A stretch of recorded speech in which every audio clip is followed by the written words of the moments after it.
came here to do. Yep, 'cause it goes on and on. Thank you. Thank you very much. You may be seated.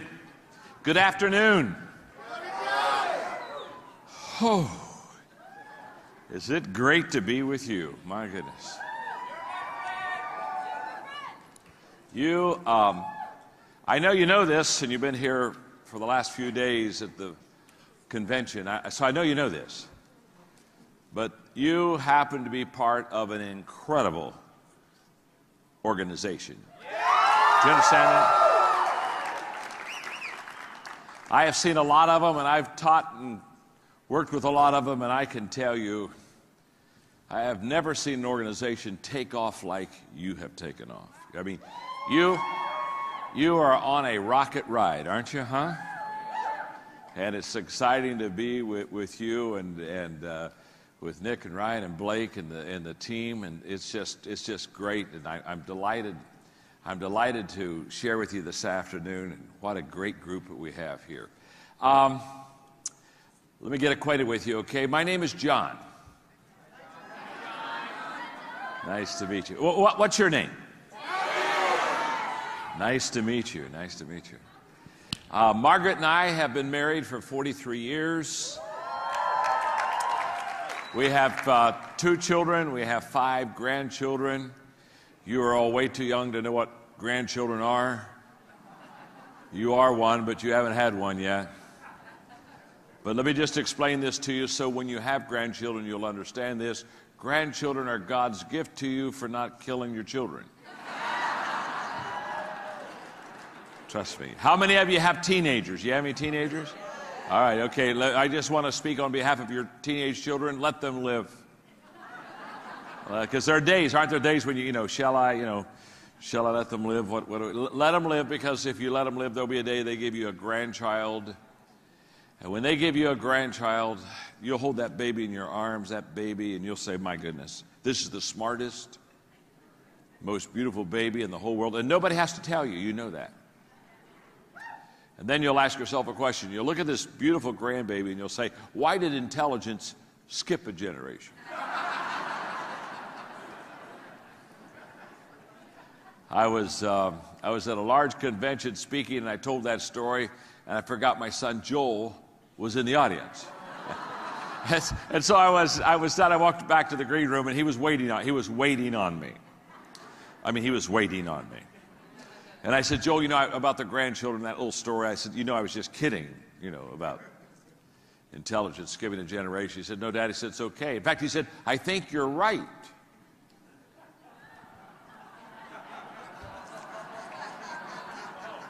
I said, you do? He said, yeah. I said, I think you're right. He said, in fact, just last week, Grandpa and I had that very same discussion.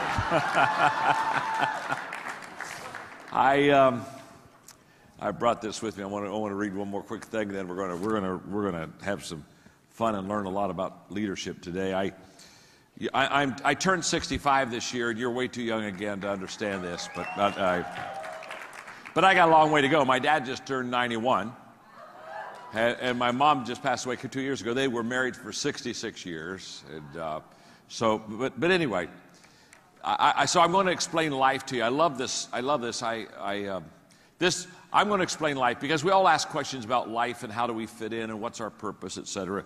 So on this card here, in fact, it's a very important card. It's laminated. When anything is important, I laminate it. Okay? And I'm going to read this to you, and this will explain life. In fact, look at your neighbor and say, you are about to understand life. Go ahead and tell them that right now. Tell them. All right. In fact, look right back at them and say, and it's about time. Okay. On the first day, God created the dog. God said, sit all day by the door of your house and bark at anybody that comes by. I'll give you a lifespan of 20 years. The dog said, that's too long to be barking. Give me 10 years, I'll give you back the other 10, and God agreed. On the second day, God created a monkey. God said, entertain people, do monkey tricks, make them laugh. I'll give you a 20-year lifespan. The monkey said, how boring. Monkey tricks for 20 years? I don't think so. The dog gave you back 10 years, so that's what I'll do too, okay? And God agreed. On the third day, God created the cow. God said, you must go out in the field with the farmer all day long, suffer under the sun, have calves, give milk to support the farmer. I'm going to give you a lifespan of 60 years. The cow said, that's kind of a tough life. You want me to live for 60 years? Let me have 20. I'll give you back the other 40. God agreed. On the fourth day, God created man. God said, eat, sleep, play, marry, enjoy your life. I'll give you 20 years. Man said, what? Only 20 years? I'll tell you what. I'll take the 10 years that the dog gave you back, and the 10 years that the monkey gave you back, and the 40 years that the cow gave you back. That makes 80 years. Okay, God said, you've got a deal. So that is why the first 20 years of our lives, we eat, sleep, play, enjoy ourselves. For the next 40 years, we slave in the sun to support our family. For the next 10 years, we do monkey tricks to entertain the grandchildren. And for the last 10 years, we sit on the front porch and we bark at everybody that goes by.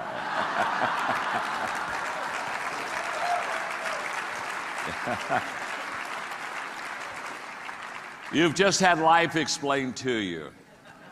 I was on the phone. I was up in San Francisco. I was doing some work with Condoleezza Rice, and we were doing some video shoots and things. And yesterday, or I guess it was the day before yesterday, I got on the phone with your leaders, and we talked about this meeting today, this time. And after talking to them and hearing from them, and again, I want to say what a great company you have, what great leaders you have. I know leaders. And I say this I say this with reflection. As I've met your three guys, they are the finest, sharpest young leaders that I have ever met. That's a fact. That's a fact. That's really a fact. And trust me, I meet a lot of leaders, and I hang with a lot of leaders. In fact, I just kind of do that for a living. And I'm looking forward to this year. I was just talking to all three of them back there for a moment, and this year I'm going to have the privilege of spending the year with them in a mentoring relationship, and I'm very excited about that. I am. I'm very excited to be able to pour what I know and what I've learned in my life into them, and they're so good. They're so eager already. So that's fun. So we were talking on the phone, and when I finished talking to them, I did what I do often. I travel to do a lot of speaking. But I literally, I just wrote out my lecture. I've never given this before, okay? I just sat down and I said, I know exactly what I want to teach you. And so it's kind of fresh. It's new. It's not a sugar stick, okay? It's just what I know that I think you need to know that will help you be a better leader, to be more successful, because my desire is to really take you to a whole new level leadership-wise. And so what we're going to do, let's call this teaching, since I've never given it before, let's call this teaching the Rule of 5 for leading. The Rule of 5 for leading. And in a moment, I'm going to explain to you how the Rule of 5 works, which is in itself tremendously life-changing. But what I'm going to do today is I sat down. I was up in San Francisco doing some writing for the last 2 days on another book. And I sat down and I wrote this out. I wrote this out, and I want to give this to you. So I want you to look at the person you're sitting beside and say, John's never done this before, okay? He says, it's never done this before, okay? And tell that your neighbor, and he's doing it for us because we're special, okay? We're special, okay?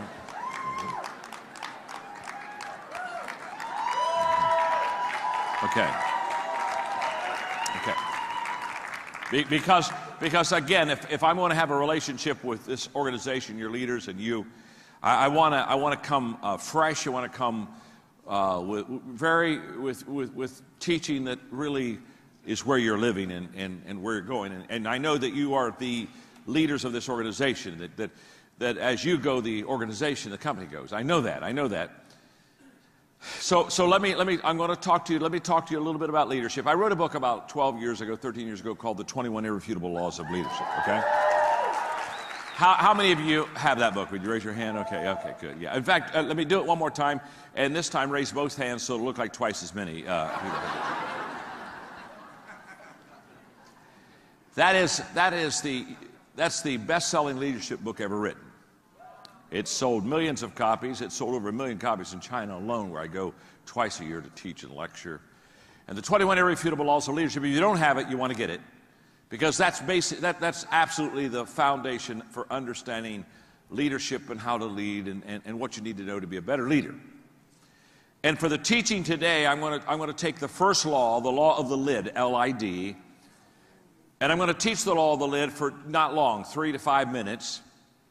And then I'm going to teach the rule of 5, and then I'm going to share with you 5 things that you need to do in the rule of 5 to lift your leadership lid to get and be a better leader. So let me just teach you the law of the lid. The law of the lid just simply says that your ability to lead will determine how well you succeed. In other words, the better you lead, the more you'll succeed. The better leader you are, the larger organization you can develop. The better leader you are, the larger your following, the greater your influence will be. The law of the lid is an amazing law, and it basically says that as you learn to lead, you will grow and be more successful. And the better that you lead, the more successful you will become. Now, for teaching purposes on the law of the lid, I want you to look up at me, and let me just give you a visual so that we can kind of make sure we got this, okay? If let's say, for example, if this is my leadership lid, this is how well John Maxwell leads, okay? This is my lid. I don't go any higher than this lid. This is my leadership lid. This is how well I lead.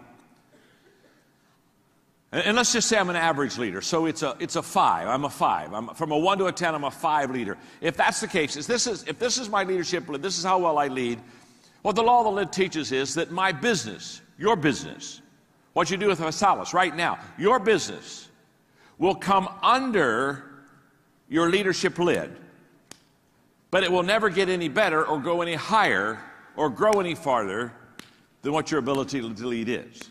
So that your leadership lid literally determines the level of your success. So if I'm a 4 as a leader, what that means is that my business will be a 4. Or I mean, if I'm a 5 as a leader, my business will be a 4. Does that make sense? Now, even in a great organization like this, my leadership lid will determine the level of my success.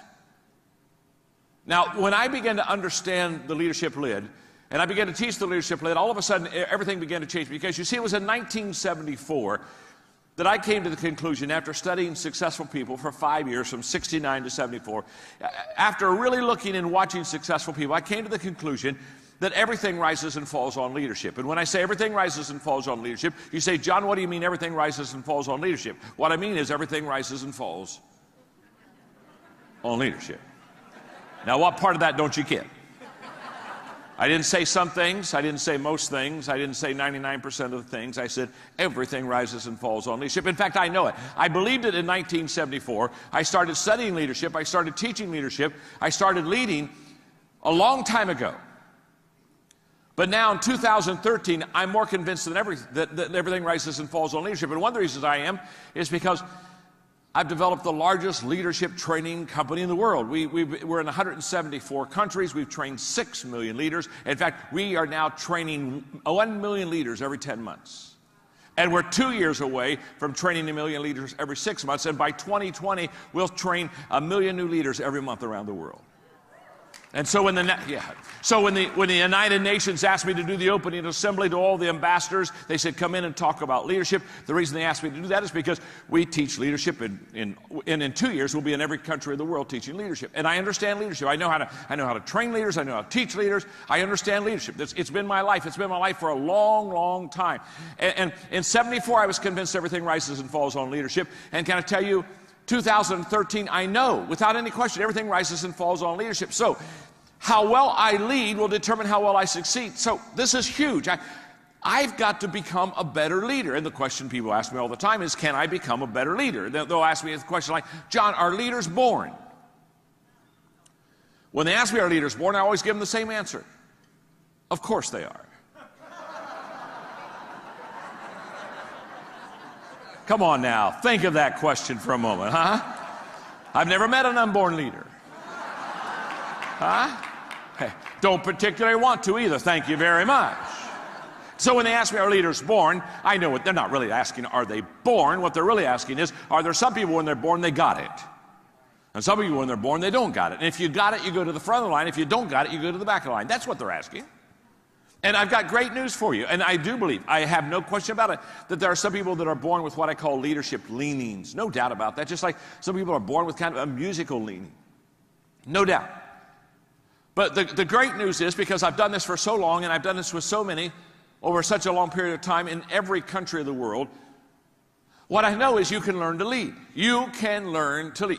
You can learn to be a better leader than you are right now. You can grow as a leader. In fact, look at the person you're sitting beside and say to them, even you can learn to lead. Wow. Isn't that amazing? You weren't sure about that person, were you, huh? You weren't sure they could really learn, but now you got to figure even they can learn to lead. Now let's go back to this law.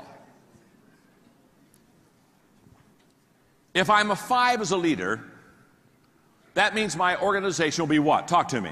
A 4. Okay, here we go. Because the leadership lid won't allow it to go higher. So, how do I grow my organization? This is very simple, folks. I've got to raise my lid, don't I? I've got to get this lid up, and because I can become a better leader, I can raise my lid, true? So I can go from a 5 to a 6, to a 7, to an 8, to a 9. Now, this organization is a 4. When that leadership lid starts going up, that organization goes from a 4 to a 5, to a 6, to a 7, to an 8. You see, your organization will grow to the size of your leadership ability. Now, if I were where you are and I was listening to what I just said, and I was taking notes, somewhere on my notes or somewhere on my iPad, I'd be putting a star right here. I'd be putting a rocket ship. I would be putting a sign that says, do not miss this. Because your ability to lead will determine how successful you'll be in this house, without any question. The best leaders will build the biggest business. No question. That should light a fire within you. That should spark, something should be going off on the inside right now. You see, everything rises and falls on leadership, and I've got to raise my leadership lid, and Maxwell says I can learn how to lead, and the better I learn how to lead, the bigger I can build this business. There ought to be something inside of you that says something like this: I had better learn to lead. Hello, this is an IQ test. If you miss this one, you can go home now. Vicelis can't help you. God can't help you. You understand? The whole concept, the whole idea that you can learn to lead, and if you learn to lead, and the better you learn to lead, the more successful you can become, and the greater your business. This is an absolute fact. It's not a theory, it's not a thought, it's not an idea, it's not a principle, it's a fact.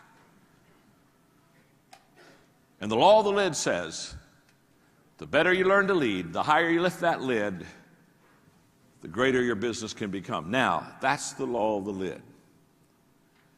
So the question that I have today, and as I was talking on the phone to your leaders the other day, the question I have is then, well, how do I lift that lid? How do I lift that lid? If that's the key, then John, come on, let's get that lid lifted. And by the way, you're in luck because I know how to do that. Yeah, I really do. I ain't bragging, just living it, okay? I know how to do that. In fact, look at your neighbor and say, John can help us. Go ahead and tell you. John can help us. And look at your neighbor and say, and you need John to help you. Okay. All right, okay. Now. John can help you. Trust me on this. I know how to lift the lid. Now, To help you lift the lid, let me teach you the rule of 5. Now, the rule of 5 I can teach for 2 hours, so understand, I'm going to try to do this in 3 minutes. But I can with you, because you're smarter than these other organizations. You understand? Okay, all right. With some, it's a week conference. Okay. With some, a week doesn't matter. Still doesn't take. Okay. The rule of 5 is the most life-changing concept for focusing on success that I have ever taught, that I've ever lived.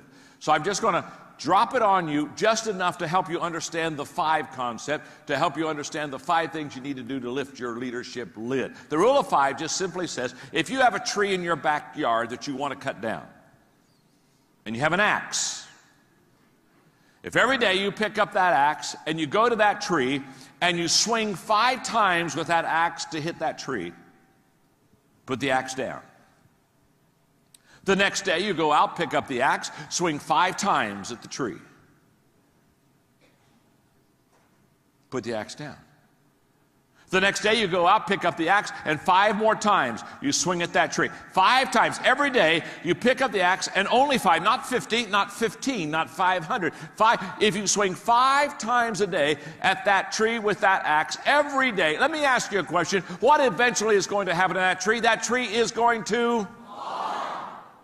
Now, there's no question about that, is there? There's any doubt. You don't have to sit around the table and kind of say, do you think it will? Let's hold hands and sing Kumbaya and hope.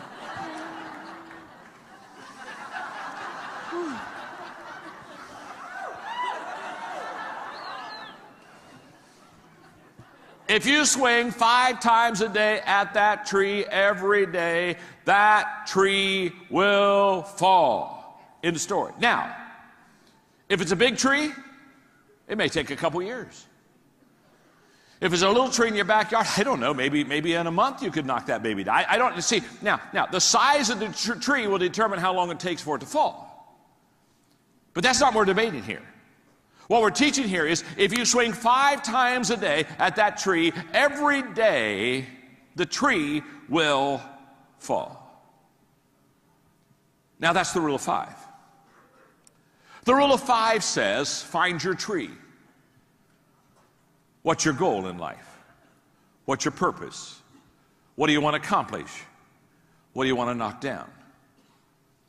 Where's your axe? What are your tools?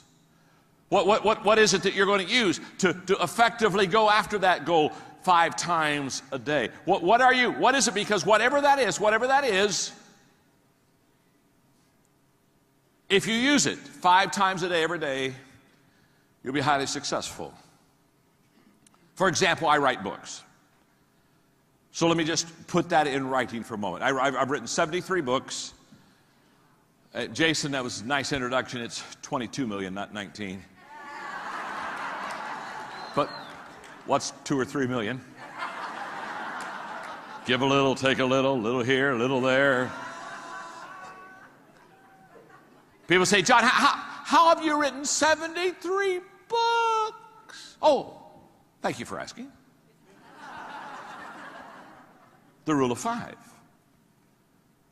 You see, there are 5 things I do every day that allows me to write that many books. It's not magic. It's not that I'm brilliant. It's just that I know the rule of 5. The rule of 5. You see, every day I read.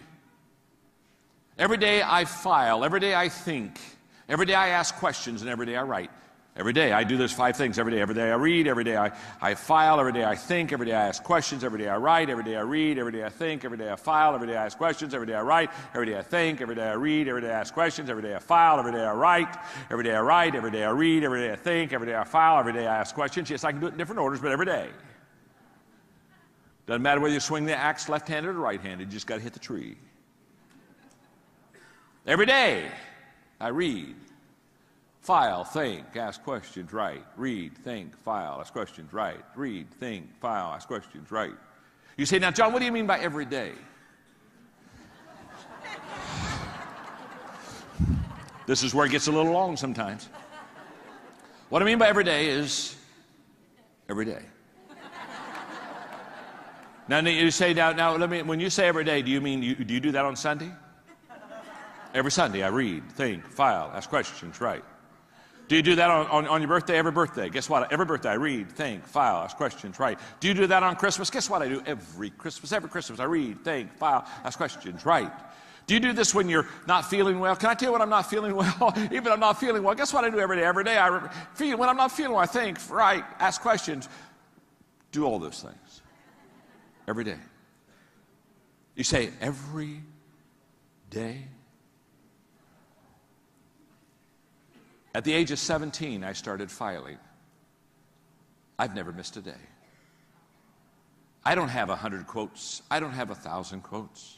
I have tens of thousands of quotes. I don't have 100 stories. I don't have 1,000 stories. I have 10,000 stories. Where did you get all those stories? Where did you get all those quotes? Well, let me tell you something.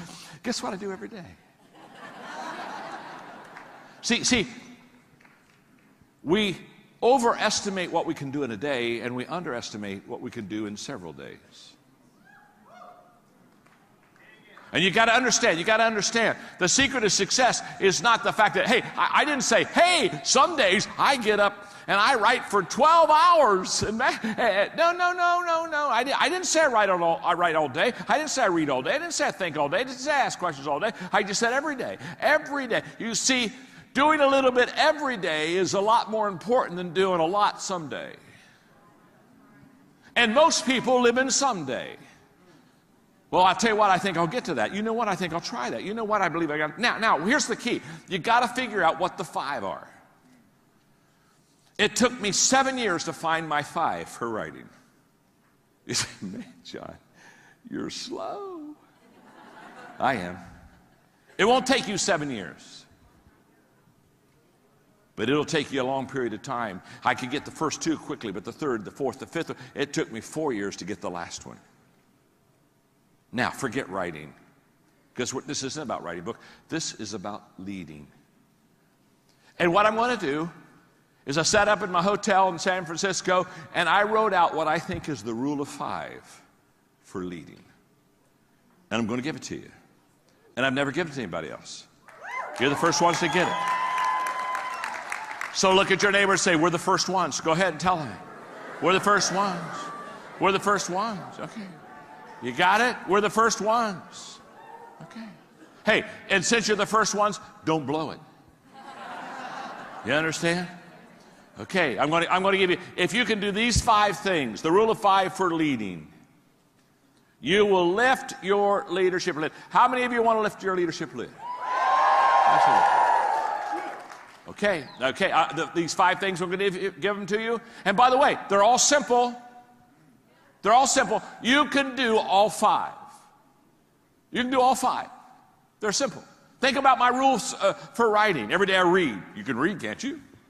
Every day I think. Every day I file. No. See, the things that will bring you success are not complicated. They're simple. I'm a communicator, not an educator.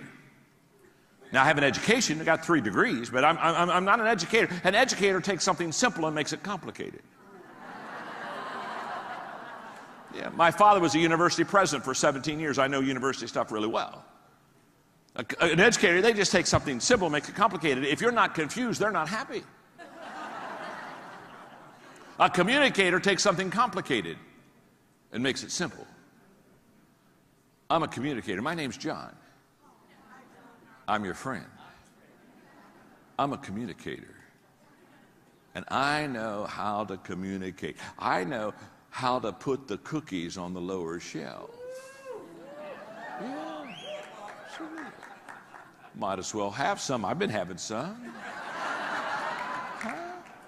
I know how to put the cookies on the lower. And what I'm going to share with you about leading, you can do this, but you can't do this in a day. And you can't do this in a week. And you can't even do this in a month. You can't do this in a year. This is a lifetime of living this rule of 5. Are you with me? Yes. It's a lifetime. So there's no quick fixes here. There's no magic. But you can do this. Okay. Let me give you the first one. The first of the rule of 5 for lifting your leadership lid is lead yourself. Lead yourself. Now you say, John, when you say lead myself, what do you mean? What I mean is lead yourself.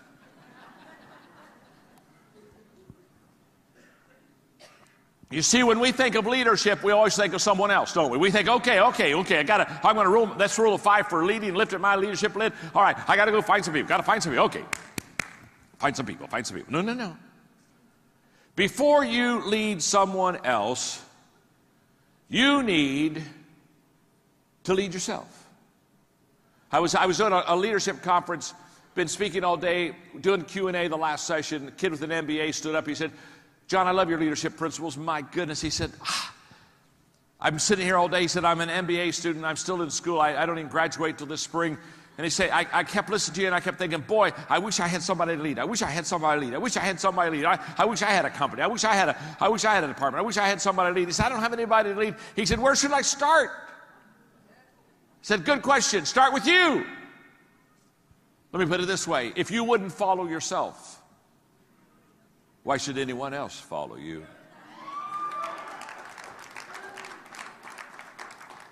So what do I mean? I'm talking about leading by example. I'm talking about having the leadership qualities within you that you want to teach someone else. Having the leadership values within you that you want to impart to someone else. I'm talking about visually leading people. Because leadership is visual. It's a visual responsibility and it's a visual act. Nobody has ever said to you, I am following a great leader, I just have never found him or known him. No, you're taking drugs. Every person that you've ever followed, you saw. Every person that you ever said, I want to follow, that person has had an influence on you. And listen to me very carefully, because the most important motivational principle in leadership life is this: people do what people see. So when they follow you as a leader, it's not what you say to them that makes you effective, it's what they see in you. Let's go to the 21 laws of leadership for just a moment. The 21 laws of leadership. The law of magnetism. The law of magnetism simply says, we attract who we are, not who we want. Oh my. That is so good. No wonder that book has done so well. It'll change your life. We attract who we are, not who we want. I run into people all the time, and they come to me and they say, John, I'm developing a group. I'm starting an organization here, and I'm getting people to buy in. And John, I'm all excited, and I look up and say, what kind of people do you want to be attracted to your organization? What kind of people do you want to bring in? What kind of people do you want to recruit? And they'll say, you know what, I want people with energy. Oh, I want energy. I like energy is important. I want people with energy. And I'll tell you what else I want. I want people with a character. I want somebody who has some integrity and an attitude. Oh, I want somebody who has a good attitude. Okay. And they start listing all these qualities they look for. And I'll let them list 3, 4, 5. It doesn't matter. But when they get to 5, I stop. I say, wait a minute. Hold it. Okay, you want somebody with energy? Yeah. You want somebody with character? Yeah. I want somebody with good attitude. Yeah. That's what I want. That's what I want. Stop. I don't care what you want. I got a question to ask you. Do you have energy? Do you have character? Do you have a great attitude? You see, if you have energy, a character, and a great attitude, guess what you attract? Birds of a feather. See, like begins. Like attracts like. Oh my goodness. Oh my Before you ask somebody to follow you, make sure you have your own act together. You see, too many leaders, they're like travel agents. They send people where they've never been themselves.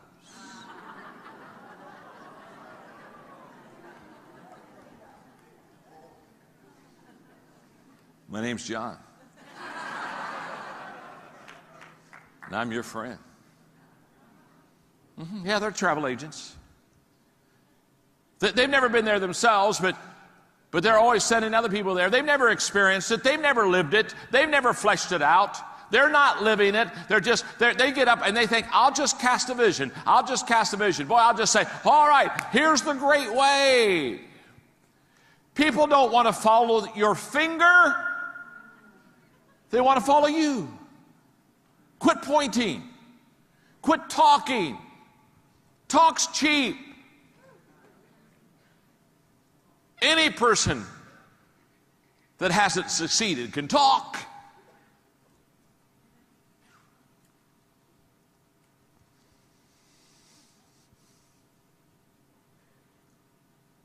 We teach what we know, but we reproduce what we are. Oh yeah, it's brilliant.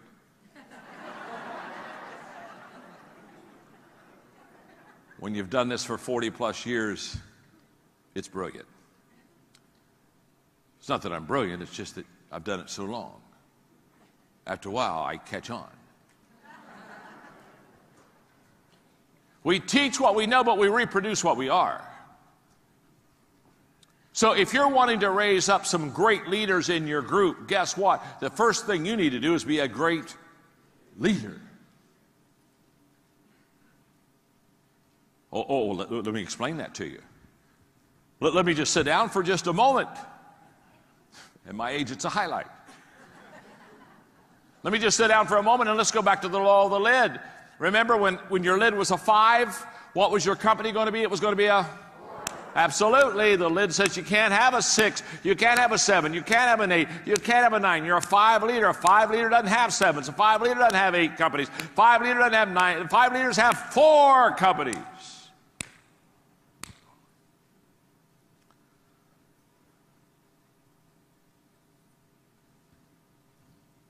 What kind of a person will you attract?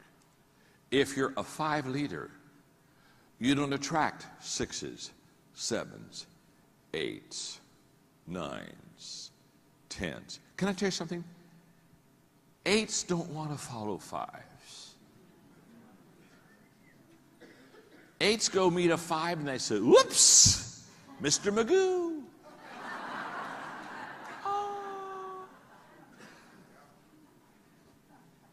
So how do you attract better people? Lift your lid. If you're a 5, you get 4s, 3s, 2s, and 1s. If you're a 6, you get 5, 4s, 3s, 2s. If you're a 7, you get 6. If you're an 8, you got this?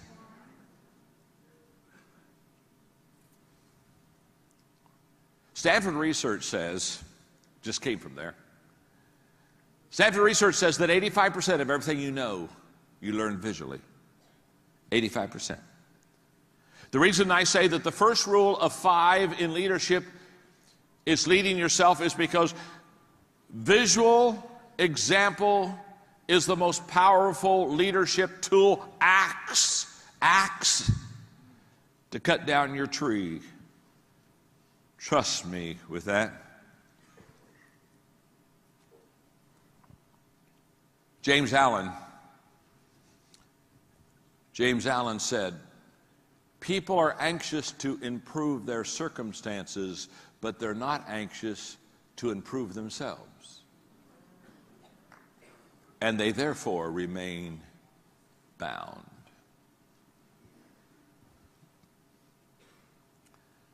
The first person that you should teach leadership values to is you. The first person that should flesh out leadership is you. The first person that makes the decision to go forward is you. Lead yourself. I will promise you, start there. Start small. Start with you. When I was 25, I made a very important leadership decision that literally has changed my life. When I was 25, I made a decision that as a teacher, I would never teach something that I didn't 100% believe. And what that meant was I did a lot of things, I had a lot of subjects I didn't teach on. Are you with me? But I realized that the power, the life change, the passion, all comes out of living it yourself. And once you start living it yourself, it is so amazing how people will begin to follow you. So don't leave this conference and go back and say, oh, let me tell you what I learned. No, don't tell them what you learned. Show them what you learned.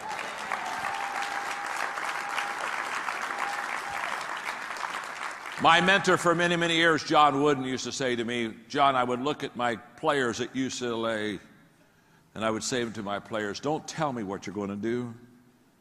Show me what you're going to do. Number one on the rule of 5 for lifting your leadership lid is lead yourself. You got that one, don't you, huh? I can tell you got it. You are the smartest crowd I've talked to today.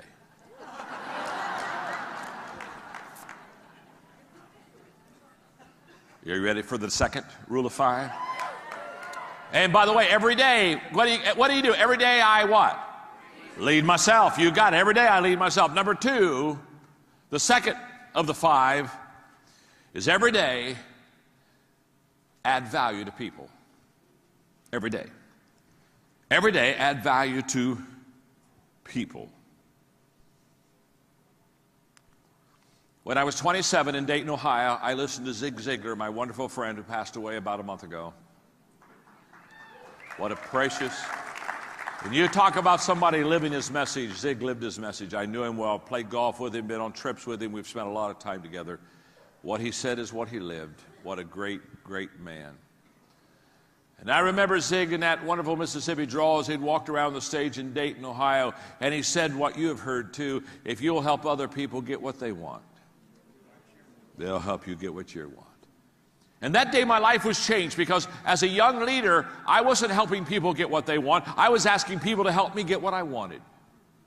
I was saying, hey, listen to my vision. Look, here's where I'm going. Hey, look at my train. Hey, get on my train. Hey, let's go on my trip. Let's go on my journey. Hey, let me tell you. And I was trying to get people to come my way. And that day, everything changed when he basically said to me, John, leaders focus on others first. They focus on what is your dreams and what would you like to accomplish and what do you love? And what's your passion? It changed my life.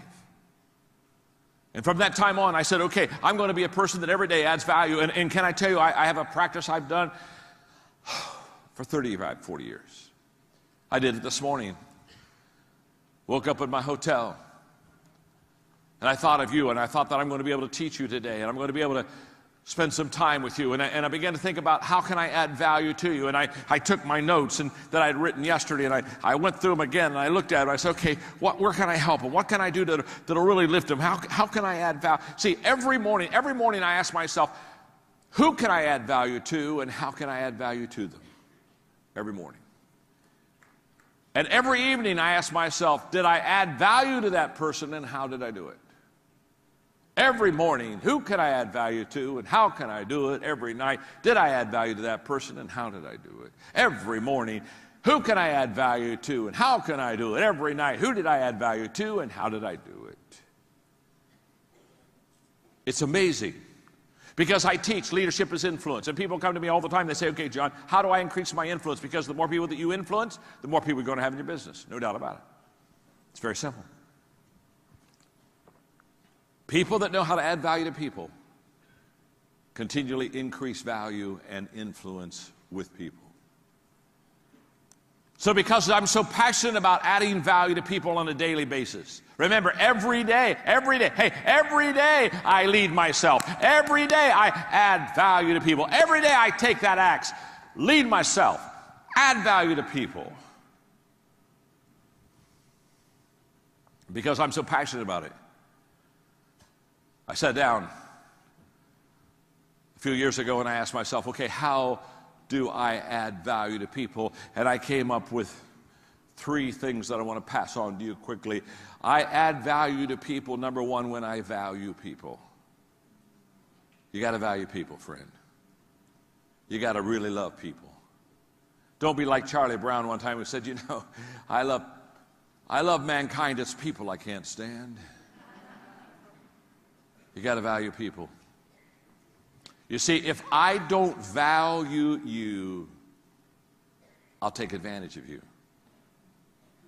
Leaders who get in trouble because they stopped valuing the people that they lead. So I've got to value people. Number 2, I have to know and relate to what you value. I have to know and relate to what you value, and I can only do that by listening. I can only do that by instead of talking and casting vision, turning to you and finding out where you are and how you feel, listening. Oh my goodness, the great leaders, they listen, they learn, and then they lead. They listen, they learn, and they lead. They listen, they learn, and they lead. They listen, they learn, and they lead. They listen, they learn, and they lead.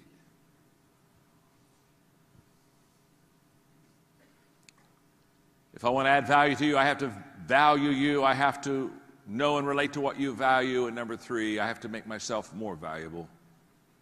If I'm really going to add value to you, guess what I have to do? I have to keep getting better, don't I?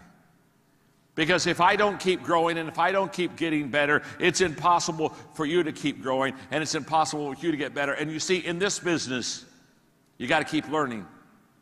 You got to keep growing. I watch people in this type of work, and they get to a level and they just kind of plateau and they get satisfied and they stop growing and they just kind of live off the level they're on and live off the land. Listen, the only way that you can be valuable to somebody tomorrow is learn something new today. When's the last time you learned something for the first time? This whole process of learning and growing and developing. But every day, add value to people. So when I was in the San Francisco airport getting ready to get on the plane this morning, the lady behind the counter, when I got me an iced tea to drink, I asked her how her day was going, and she started talking about her 3 children and how she was going to leave work as soon as she could to help them get into school. And I listened to her for a moment and smiled and told her I thought she was a good mama. Paid $1.50 for my iced tea and gave her a $20 tip. Listen to me, I want to tell you something. When leaders stop valuing people, they should stop leading people.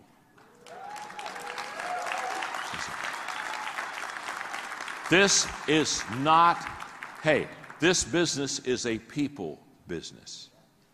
It's a people business. And the caring and the loving and the valuing people is the core of longevity and success in leadership. I wish I had time to go on, but I've got to give you the other 3. Okay, the rule of 5 for lifting your lid. Every day I lead myself, right? Every day, what do? Secondly, add value to people. Number 3, every day I study leadership. Every day. And you say, now, John, when you say every day you study leadership, what do you mean by that? What I mean by that is every day. How we doing, gang? Every day I study leadership. You see, again, back in the 70s, I heard Earl Nightingale say these words: if you will take 1 hour a day, every day, for 5 years on a certain subject, and every day for 1 hour, we'll study that subject for 5 years. In 5 years, you'll become an expert on that subject. And that was in the middle 1970s, and I said, I think I'm going to do that. I think until 1980, I'm going to spend an hour every day just studying leadership. I'm going to read leadership books, and I'm going to get around leaders. I'm going to study leadership, and by 1980, I'll be a great leader. And I did that every day until 1980. And by 1980, I thought, oh my goodness, this works so good. I think I'll do it until 1985. And so every day I did an hour of studying leadership until 1985, and I thought, oh my gosh, I know so much more in 1985 than I knew in 1980. I think I'll wait and go on to 1990. And so then I went for every day till 1990. I thought, man, I'm writing leadership books, and they're buying those suckers, and life is good. I think I'll do this every day. What have I done? Can I tell you what I do every day? Every day. My staff, any book with the title of leadership in it, I get it. I every day read leadership. Oh my goodness, every day.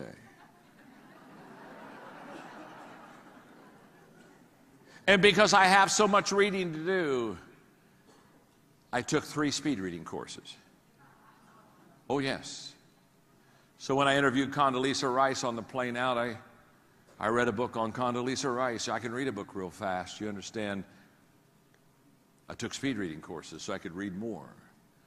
Now, speed reading didn't increase my comprehension, but speed reading lets me get to where I need to get to so I can slow down so I can understand it.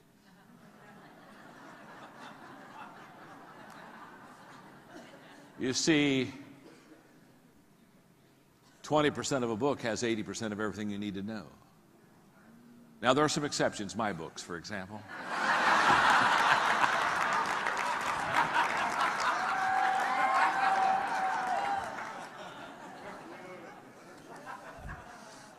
So when I say study leadership, what do I mean? Right, real quick, okay? I got to get this done for you. That means reading. That means resources. You see, in 1973, when I realized I needed to develop a personal plan for growth and I didn't have one, and I didn't know how to develop one, Success Motivation Institute out of Waco, Texas had a kit that I could buy for $795 that would help me to personally grow, and that kit cost me 1 month of my salary. And I bought it. Well, it took me 6 months to buy it because I had to save up for it.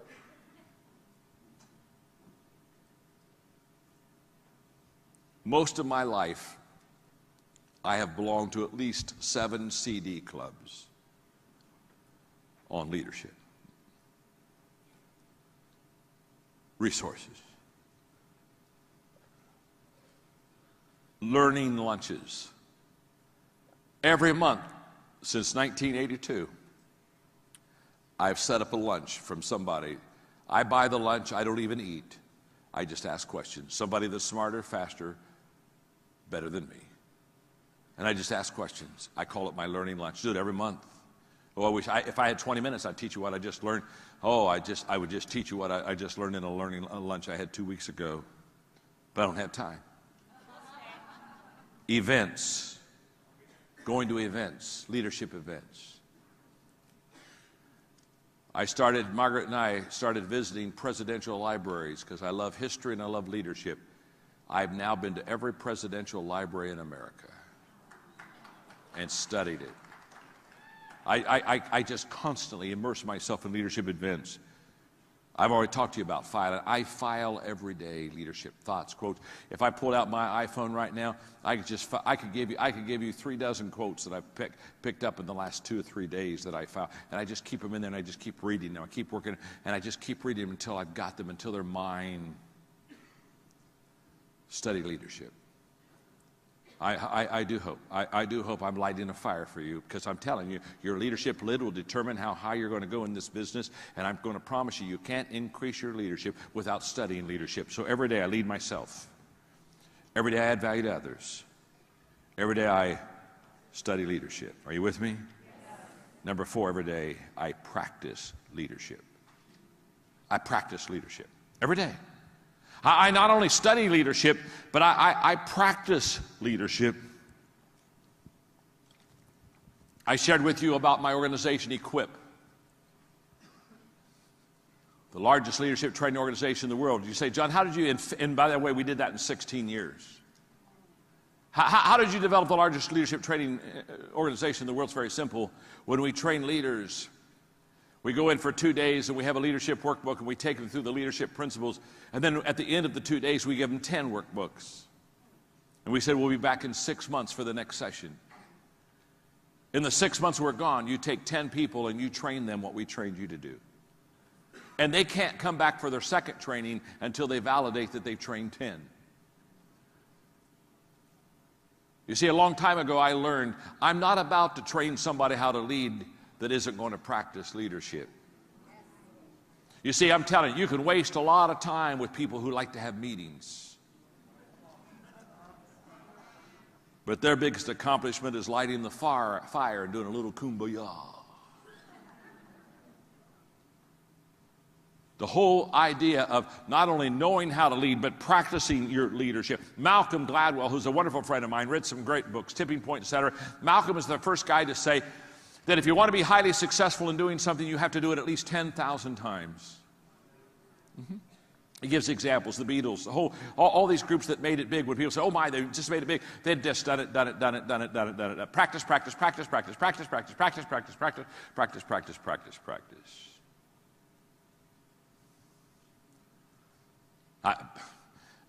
When Malcolm said that, I said, I wonder how many times I've spoken. So I went back and had my people do research, and I've spoken over 12,000 times.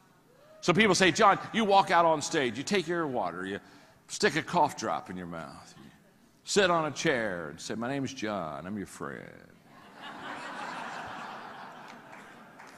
You don't look nervous. It's like you're having a conversation with us. Well, I'm having a conversation with you. Absolutely, and I'm not nervous. I'm not nervous. I've done this 12,000 times. You say, oh, John, you look so natural when you do that. Of course I'm natural. I've done this 12,000 times.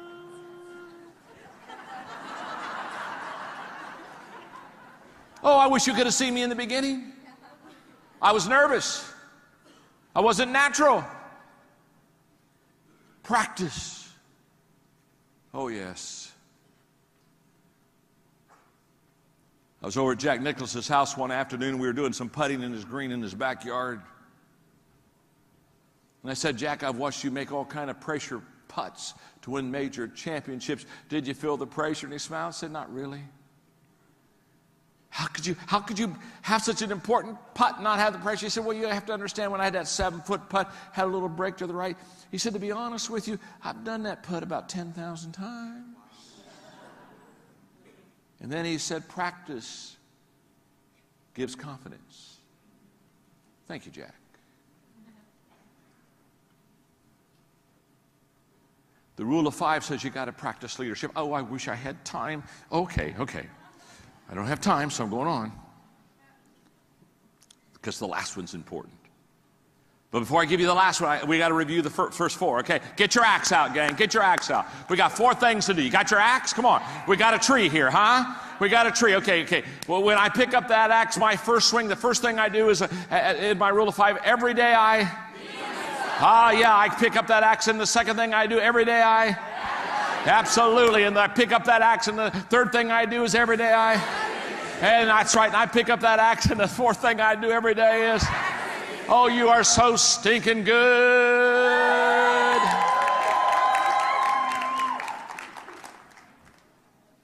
Every day, number 5, I intentionally grow. Every day.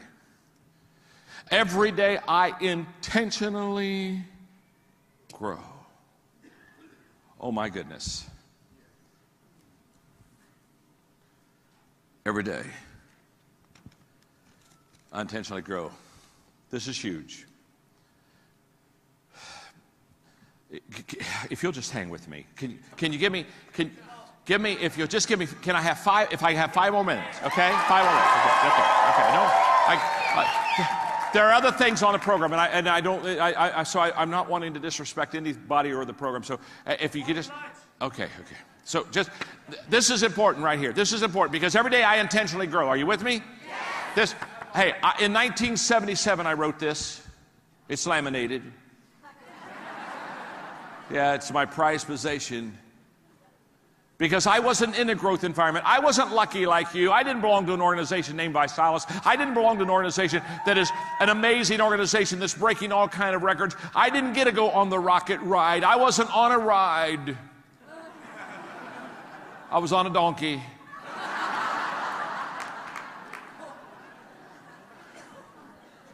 And that ass wasn't going anywhere. My organization's theme song was, "I shall not be moved." And they weren't. And all of a sudden I decided I wanted to be a success, but I didn't have peers like you to help me be successful. I didn't have leaders like you have to help me be successful. I didn't have an organization like you have to be successful. I didn't have strategy like you and training like you to be successful. I didn't have any of that. And so I'm a kid, and I said, I want to be successful. And I knew that I had to create a growth environment, and I wasn't in a growth environment. And so how do I create a growth environment when you aren't in a growth environment? The people that I was with, their idea of progress was moving backwards slowly. So I wrote this down in the late 70s. And it's still true today. Here's what I think a growth environment is. A growth environment is a place where others are ahead of me. In other words, I want to be around people that are better than me. I want to be around people that are more successful than me. I want to be around people that are faster than me. And that's exactly what you have in this organization. You got some pace setters, don't you, huh? You got some amazing, amazing pace setters. Let me just put it this way. When you're at the head of the class, you're in the wrong class. That's good, isn't it? Yeah, it is. What do you say? It's just good. My name's John. I'm your friend. A growth environment is a place where I am continually challenged. I'm continually challenged. I mean, every day I get up, I got another hill to climb. I'm not looking for the hammock. I'm looking for the hill. A growth environment is a place where my focus is forward. It's right out in front of me. It's not behind me. It's not the good old days. It's not yesterday. A growth environment is a place where the atmosphere is affirming, where the people around me, they're encouraging me. Encouragement is the oxygen of the soul. A growth environment is a place where I am out of my comfort zone. In other words, I'm telling you, I'm taking virgin territory. I'm going places where I've never been before, and I'm not one bit comfortable. I'm nervous, and I'm excited, and I'm stretching, and I'm praying, and I'm holding on, and I'm just, oh, help me, help me, help me. Help me, Rhonda. Help me, Rhonda. Help. I'm over my head. Are you with me? And can I tell you something? You want to be over your head. You want to be over your head. You don't want to be in the wading pool of life with ankle deep water. Get over your head. And by the way, when you're over your head, it doesn't matter how deep the water is. You're over your head.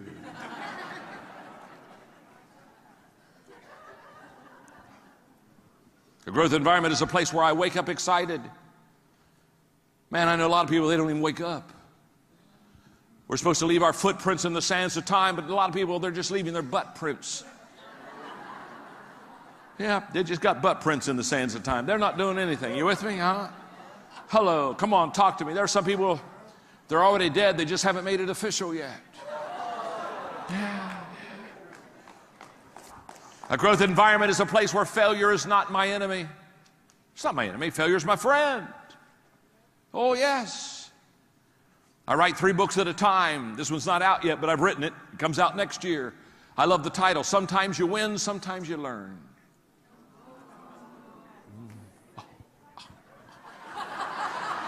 It's good, isn't it? That's good. It really is. A growth environment is a place where others are growing. Some of you, I've seen some people, they win the race, but it was because no one else was running.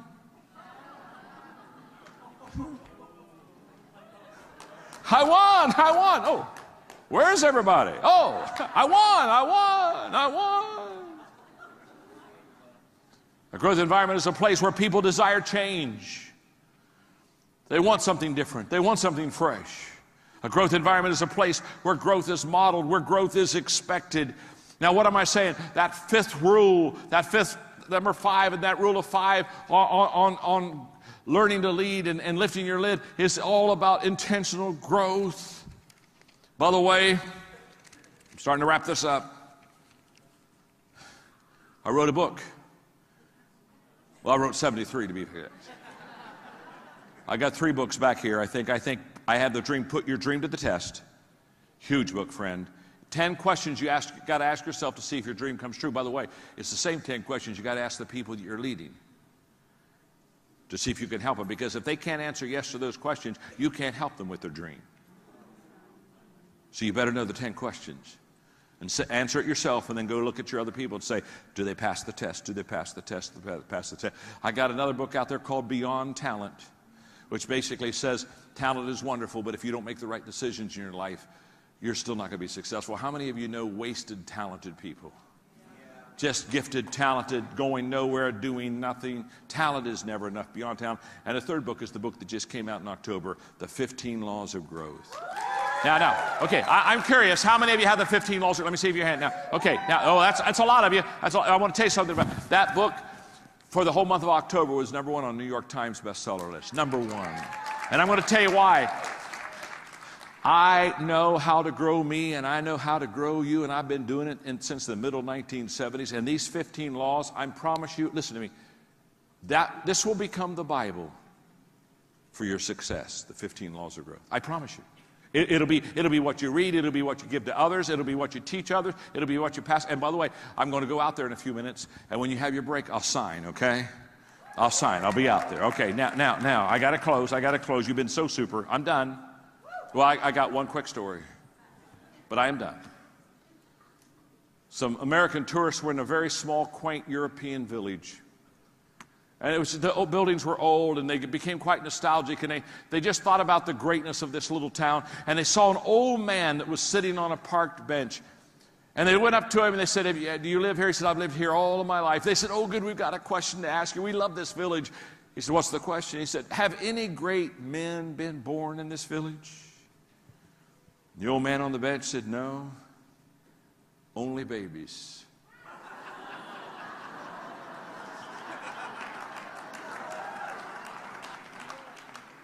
Greatness doesn't begin great. It begins as a baby. Greatness is based on the decisions you make. And if you'll take the rule of 5 for lifting your lid, can we say it together? 5 things to lift your leadership lid. Every day I. Every day I. Every day I. Every day I. Every day I. Thank you very much. Swing the axe.